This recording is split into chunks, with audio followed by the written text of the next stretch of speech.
Cubism is shorter and farther back than you think, roughly 1908 to 1914. The Model T was introduced in 1908, construction started on the Titanic in 1908, the Wright brothers' first flight was just 5 years earlier, streets look like this, people look like this guy was president, and the Eiffel Tower was the tallest building in the world.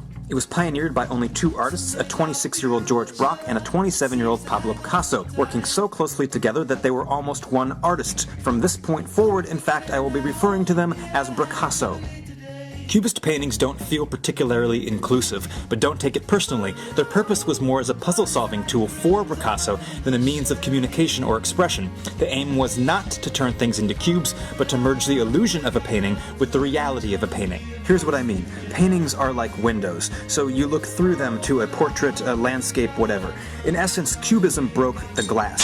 So now your eye flips between what's beyond the window, the illusion of the painting, and the actual glass of the window itself, or the surface of the canvas. That's what Cubism does, but it's not exactly what Cubism looks like. It looks like a series of two-dimensional overlapping planes, like you dropped a deck of cards. So it makes perfect sense that in 1912, using scraps of paper is exactly what Picasso did, and why it's still called Cubism.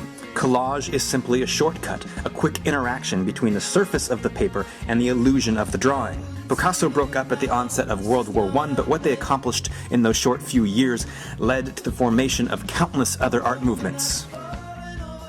The illustration of the broken window is problematic because it's still an illusion beyond your computer screen. To understand this best, you need to actually break, crack, or shatter your monitor so you can watch this video and see the surface of your viewing device simultaneously. Or find a Cubist painting or collage at your local museum, because I believe the essence of Cubism can only be experienced in person.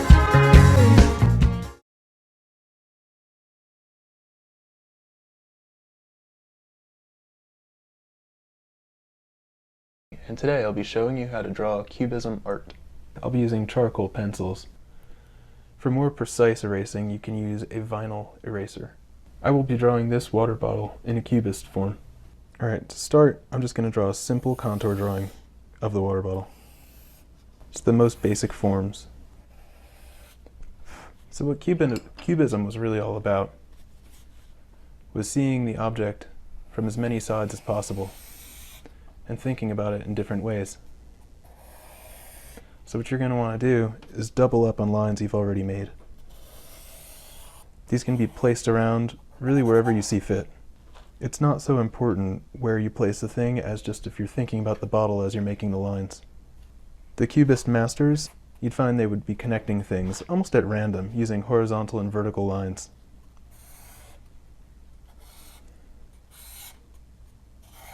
I'm going to take my eraser and I'm going to remove some lines that I'm not crazy about.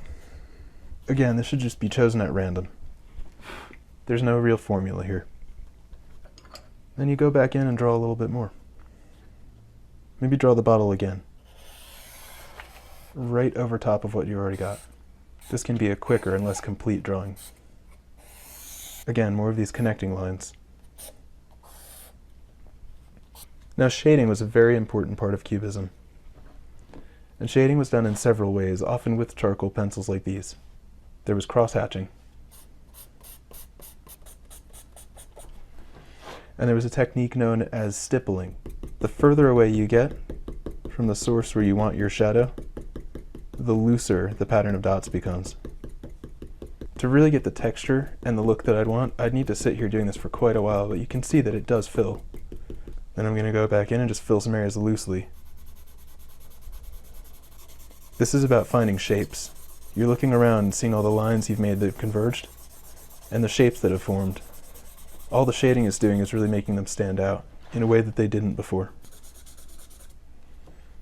Another technique that was often used in Cubism is just shading something and letting the shading loosen as you go away, and even smudging it.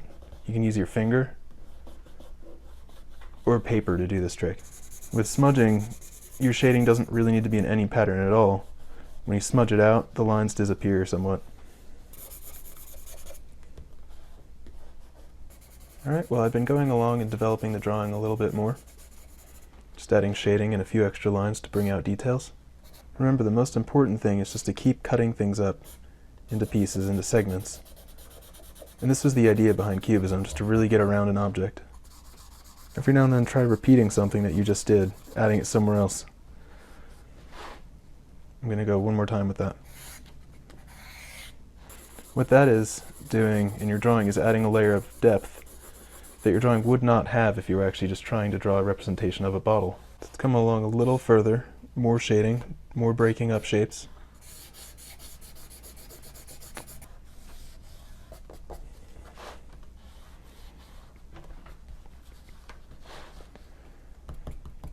Alright, so hopefully I've given you the idea that you can grab any object if you're interested in Cubism or the artist and the style behind it, look at it in a different way, and you can make a drawing that's